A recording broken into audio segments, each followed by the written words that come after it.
Hi guys! This is Favorite Farm and welcome to our vlog! Kaya tara, samahan niyo na naman nga kami sa mga ganap namin ngayong araw.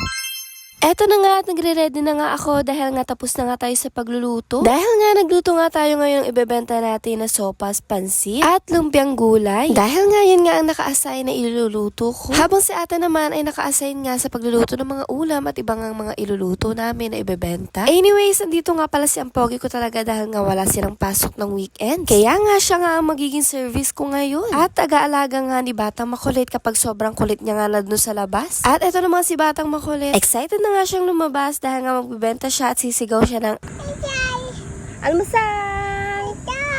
Almusal! Tawag mo sila. Sabi mo, almusal! Kaya nga eto at nakaredy na nga kami para nga pumunta dun sa labas. Kailangan nga natin maging maaga para nga mas marami tayong benta. Kaya yan. Punta na kami dun sa pwesto. Sabi mo. Tawagin mo sila, ah? Almusal! Sabi mo, almusal. Almusal po. Kaya nga eto at on the way na nga kami papunta dun sa labas sa pwesto namin.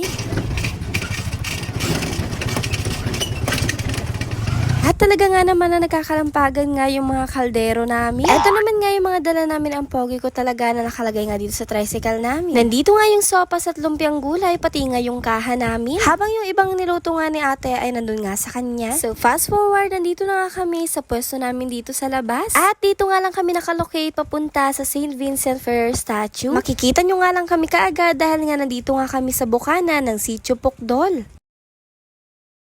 At eto naman nga yung daanan papunta nga sa St. Vincent Ferrer statue. Tapos eto na nga, nakaset up na nga yung mga kailangan namin ibenta for today. Pwede na nga kayo bumili sa amin ng pang-almusal ninyo at ulam ninyo sa tanghalian. Or kung kumakain nga kayo ng kanin tuwing umaga. At syempre, walang bago, kasama ko na naman nga si Batang Makulit at nagmumuryot na nga siya. Mahirap nga dahil hindi ko nga alam kung ano nga ipanguuto ko sa kanya. Hindi ko naman siya pwedeng hayaan dahil nga nandito kami sa kalsada at baka tumawid pa nga siya. Kaya nga kung ano-anong panguto na nga lang ginagawa ko sa kanya para nga kahit papano ay hindi siya magulo. Hindi pa nga siya makulit niya. Nasasakto nga ang kakulitan niya kapag meron nga tayong customer. Kaya nga talagang hindi ko alam ang gagawin ko dahil nga kailangan ko nga pagbentahan yung customer at sobrang kulit nga niya. Almusal po! At eto nga, medyo kumalmada nga dyan si Batang Makulit kaya nga nag-iintay nga ako ng mga customer na tatawagin ko. Aayain ko ng almusal.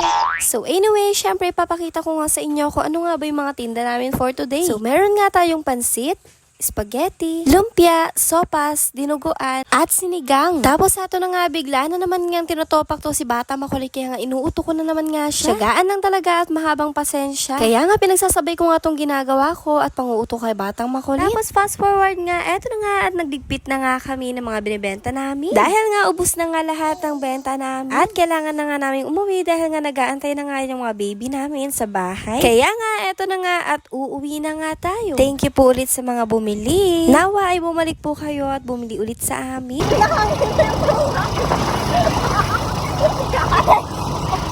Yawag ka na, ha? Tapos pagka-uwi nga ay nag-asikaso nga ako dun sa bahay. Inilinisan ko lahat ng mga kailangan na linisan. Dahil nga nag-barbecue nga si Ampogi ko talaga at ang dami nga lilinisan doon. Kaya nga ginawa ko muna lahat at saka ako pumunta dito sa labas at gabi na nga. At marami-rami pa nga kaming kailangang ibenta. Kung yung kanina nga ay magkasosyo kami ni ate, eto nga ay sarili naman namin ni Ampogi ko talaga. Siging kayod nga dahil nga alipin ng pera. Sino ba naman ang hindi kailangan ng pera? So meron nga kami ngayong ulo, longganisa, hotdog, isaw at tugo. Kaya nga po sa mga malalapit sa amin, nandito nga lang po kami nagtitinda sa harap ng bahay ng ate ni Ampogi ko talaga or sa Palaming compound. Makikita nyo po kami kaagad dahil nga bungad na bungad nga lang po kami dito. At pag may umuusok, kami na yun. Ayun lang muna sa ngayon. Sobrang pagod ng person. See you sa next vlog. Ayun lang. Susunod ulit. Bye!